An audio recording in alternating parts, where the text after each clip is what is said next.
Hey there, Squirrel Army! We're gonna have a look at Gandalf the Grey from Lord of the Rings, Tales of Middle-earth, and do a deck tech on him. Alright, old Gandalf, he's in Izzet colors. He's an interesting spellslinger style commander. He has 4 different modes for when you cast an instant or sorcery, and you only get one per each round essentially, unless we're flickering him, which is something I think we want to do. Now, the last mode that he actually has to put him our on the top of our library is actually a mode we don't want very much. We will only ever want it if it's gonna die or get exiled or whatever, things like that we just don't want to have happen. The other problem that I have with this commander and these style of decks is how many instant sorceries we need to run to make the deck work, and how much other stuff we actually need in the deck to actually find a way to win with this type of strategy. His 3 damage, I think, is the best mode, honestly. That is me. Maybe I'm completely wrong and don't understand some things, but I do think that that's the best mode because that's the mode that will get us to winning. So if we can cast enough spells, we can do a whole bunch of damage. If we can flicker him enough times, well, we can keep getting that 3 damage, 3 damage, 3 damage, and so on and so on. So there certainly might be a few combos I'm not fully aware of, but there certainly would be some, certainly. I think, I can't think of what the creature's called, but I think Ghostly Flicker with, I can't remember the creature, but it's a red creature, and you cast it, and you flicker them both infinitely, making infinite copies and whatnot. Like, that would work in some way, but, like, yeah. I don't know, because you've got to use some of those flickers on Gandalf, and it doesn't count copies, it's only the ones you've cast. So that could be a nice little combo, but it really doesn't do specifically what we want to do. I do think the copy instant and sorcery mode is a decent mode as well. So we can get extra copies of our spells. So that's pretty good. Tapping or untapping stuff, I think, like, to me, I think we want to untap our stuff more than we want to tap our opponent's stuff, unless that stuff is somehow stopping us from winning the game or is a huge threat to us in some way. Because it'll be just more valuable to untap our Soul Ring or our Mana Rocks or whatever else that we're doing, to get more mana or to get more abilities out of some of the cards that we've got. So I just think tapping our opponent's things, yes, it can be useful, but again, I think that's probably besides the putting the thing on top of our library, is probably the least relevant mode, though it can be really good if we have something that produces a lot of mana or whatnot. I think we're going to be mostly blue with all of our sort of cantrips. And again, like, I don't love instant sorceries because they're one-offs. So we've got to find ways to have flashback, have escape, those other sorts of mechanics, etc., so that we can, or buyback or whatnot, so that we can keep reusing our spells, and not just be like, well, now I can't get those spells back. Well, we've got to find other ways to get our spells back. So that's another big thing that we really need in this deck. I think our commander's our main win condition. We can have a couple others, but yeah, that's where I'm thinking with this commander, and it's a very new commander, so I'm sorry that we've sort of had to go through a little bit more detail on some of these commanders in discussing how they actually work, or how I think they'll work in a deck before getting into the deck. But I think it's important to understand these new cards, because, like, a lot of people are seeing these cards for the first time sometimes and whatnot. So yeah, that's what it's going to be. I'll get along and go and build this deck as best as I can, and see what we come up with. You can join the Squirrel Army by subscribing. Alright, Squirrel Army. So, I've finished tinkering, and yep, we're at 100. Good. Wanted to make sure we're at 100 every single time because I always get super paranoid that we're not at 100. Just over $200. That's not that bad. I thought we'd be a bit higher, but it is pretty high. It's not the highest, but not the lowest. I did skimp on the lands a bit because I wanted to keep it to a budget to a degree ish, and I kind of did that, I guess. So, yeah, but that's what I did. I'm not really going to talk about the lands as we get into it because there's just not a lot there to speak of. A couple of alright duels, bunch of basics, Command Tower and Exotic Orchard, which are just duels in the end as well, I guess, or whatever deck they're in there. Trying to be a mana fixing card, Scavenger Grounds, Detect Exile Graveyard, so not really going to go too in depth there. But as I always do now, I don't want to go too in depth with discussing too many of the cards because I know a lot of people don't really care about that stuff. They just want to see kind of what this deck's all about, my ideas, my thoughts on initially what we're going to do, and then see the deck list and just like copy and paste or do whatever they're going to do with it. So if you do want to just check out the deck list, copy and paste, do whatever you want to do with the list that I've sort of come up with just initially. And again, this is early days, so again, I did actually miss a lot of the Flicker cards, but I couldn't find a lot of Flicker cards that had buyback or flashback or any of those other sort of mechanics that I thought were really good for us because we don't want to just have one-off instant sorceries. We want to have our instant sorceries be able to be replayable and things like that. So, but anyway, yeah, that list is down there in the description. You can go down there, check it out, do whatever you want to do with it, and we'll move on. If you guys are here to check out this list, a lot of instant and sorceries. I think it's like 25 or so in total. So there's some instances that I don't really want to go through that are just kind of there for removal and whatnot. So I won't really go through those. I won't really go through the mana rocks here either that much. I think Swiftfoot Boots and maybe Wayfarer's Bauble. Yeah, that's about it. Those are the only two things that are there that aren't really strictly just mana rocks in the artifacts, but Bauble is ramp, so that's there. And I didn't put Greaves in because I was thinking about trying to put some Flicker stuff in, but I just didn't get there. So obviously, if you have Greaves or you can find a place to put it in, definitely put it in. But beyond that, yeah, I just didn't put it in because didn't find the cards in the end. Blasphemous Axe, just our Wrath or one of our Wraths. There's very few Wraths in our colors, so yeah. Deep Analysis, good card draw, has flashback, pretty good.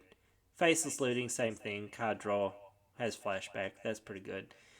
The finale, I like both of the finales for a deck like this because we're very heavy on instant and sorceries for the most part. We do have a lot of creatures as well to help enable stuff, and same with enchantments.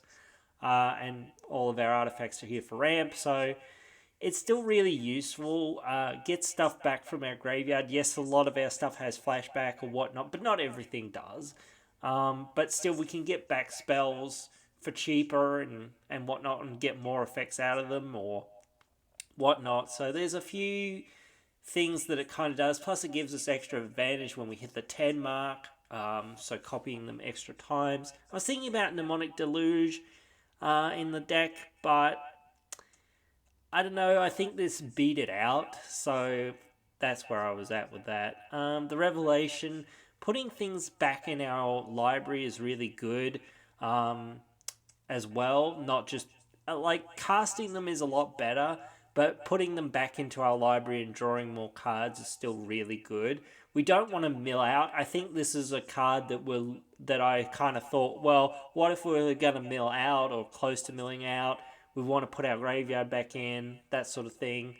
Um, it's also good just in general anyway, but still, like in that set of circumstances where we're kind of close to milling out, because we can draw a lot of the cards in our deck out.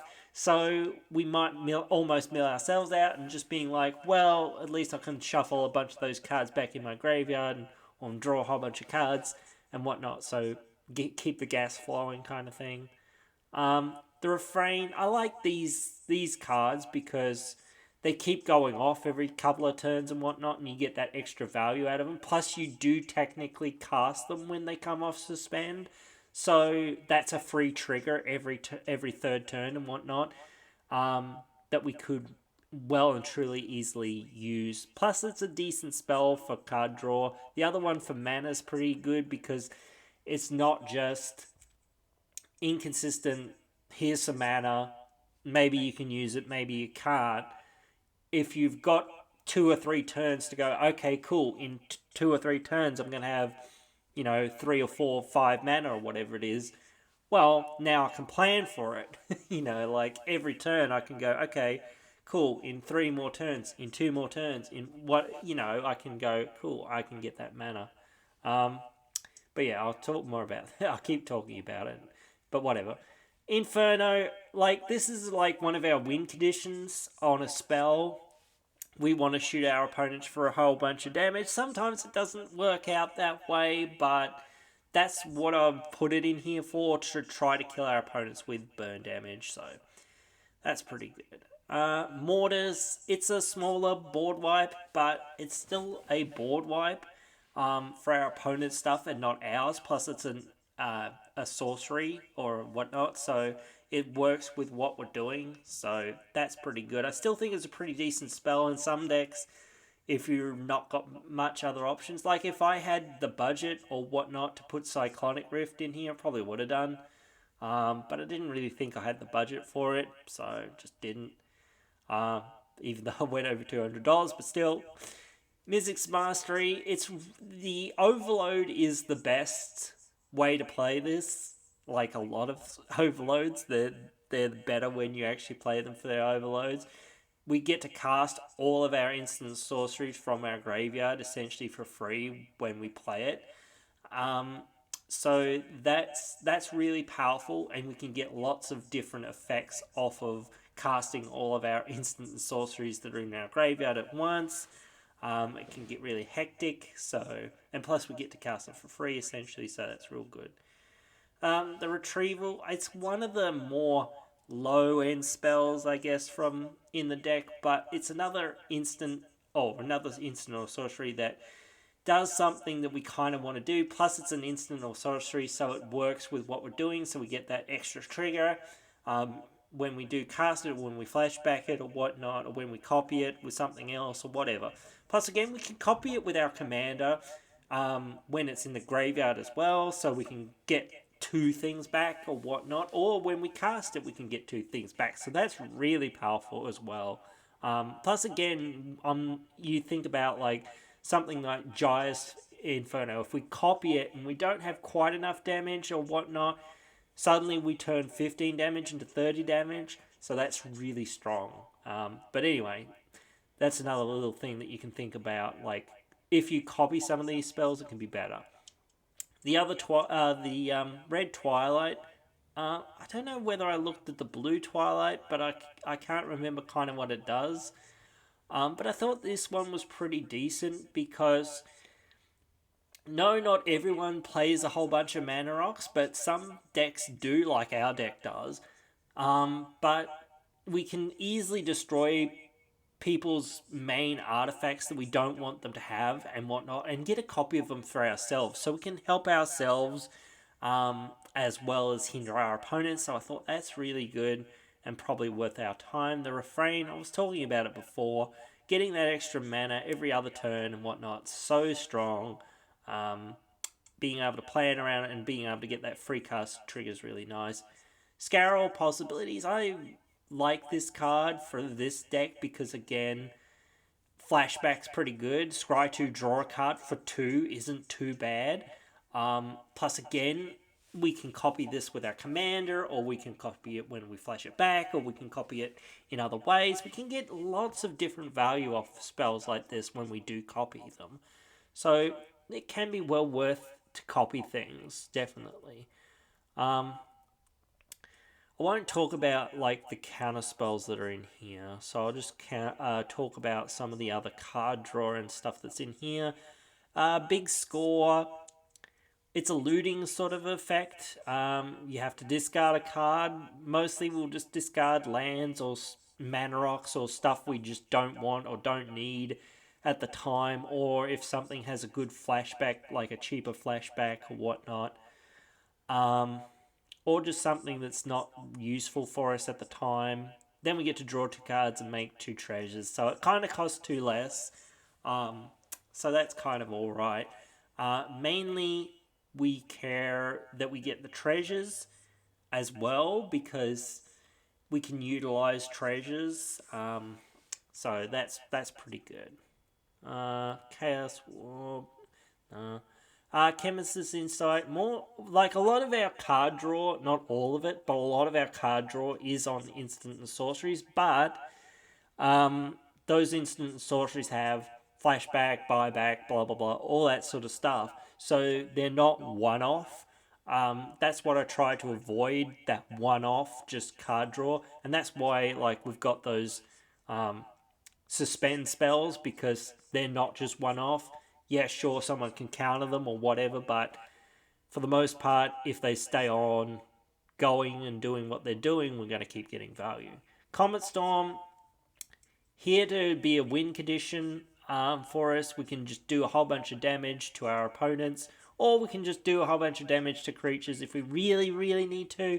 But I'd rather use this in, like, if we can do 30 damage, in a sense, to like 30 creatures or whatever it is, or whatever, we surely should be able to kill our opponents. So why are you spending so much mana to try to kill a whole bunch of your opponent's creatures when you can just shoot your opponents? But whatever, I don't know. It's a bit weird. But anyway, I think that's the way to play it most of the time. It's more efficient just to kill your opponents and be like, cool, you guys are dead, rather than being like, oh, how am I going to kill all your creatures or whatnot? By the time you figure it out, you could have killed your opponents. Revelation, more card draw, plus that's flashback, so that's good. Impulse of Freedom, Escape. Escape. I was trying to think of this mechanic, I couldn't think of it. But this is the only one that I really could find that was that amazing. Yes, we'll probably exile a lot of our other instant sorceries when we have to escape cards like this card. But still, that's okay, or maybe lands or whatever, but still, that's okay if we have to exile other instant sorceries. Again, getting that free trigger for 2 mana or for 3 mana isn't too bad. Plus, we can copy it with our commander, and we can do a lot of other things. So, yeah, really good. So there's a lot of little things there. Go through the enchantments. Bombardment. When you cast first instant or sorcery, we can exile a card at random from our graveyard, copy it for each other card exiled with it, and may cast any number of copies without paying their cost. So it gets really silly eventually. It is a little bit slow, but getting free copies is just so powerful, and once you start the train going, gets really dumb. Vision, copying spells. Again, copying spells is really powerful, and our commander does do that. So if we can get one of our commander's abilities on another permanent, that means that we can copy our spells as well as getting another one of our commander's abilities, that or even copy it again to get even more value and do more stuff and do more things. So it's really strong. The Sanctum, I like it for the scrying mainly. The mana reduction at this cost is a little bit but we really need card advantage and permanent card advantage, not just on our instant sorcery. So, the Ristic Study. If you're in blue, you're probably playing this. Even I play this now. Um, so just card draw when our opponents don't pay one for whenever they cast a spell. So pretty good. Wizard class. I don't like the first mode and I don't like the second mode that much. Like if you're in a deck that has a lot of creatures, the second mode isn't too bad, but the third mode here is where it's at for us. Pinging our opponents, that's something we want to do. And again, if we can find another variant of our commander's ability, then we get to at least double it up if we want to choose that or choose other abilities or get more value again. So it's just really useful. And plus, it's a win condition for us in the end. Plus, the other abilities aren't terrible, but they're just not as good, perhaps, as like the last ability, which is real good. Sunbirds. It's not like we have a whole lot of huge spells in the deck, but we have some bigger spells in the deck, certainly. And when we cast something, we can get something for free, essentially. That's really good. So, again, just very powerful. Swarm Intelligence, copying our instant sorceries, again, that's real strong. Teferi's Aegis Insight. I don't even know why I put this in here now. Maybe this shouldn't even be in here. Yeah, I don't even think I know why this is in here now. But whatever, it's in there. We draw cards, we draw additional cards. It's not terrible, I guess, but I just kind of am looking at it now going, yeah, that doesn't do that much. But it's not terrible, but it doesn't do probably as much as some of the other stuff with what we're trying to do. 1,000-Year Storm, cast an instant or sorcery. We copy it for each other instant or sorcery we've cast before it this turn. We can choose new targets for the copy. So again, it can get really, really silly really, really quickly. It is slow, but again, it is powerful. Alright, Archmage Emeritus casts an instant sorcery. We draw a card. That's good. We need more permanent card draw.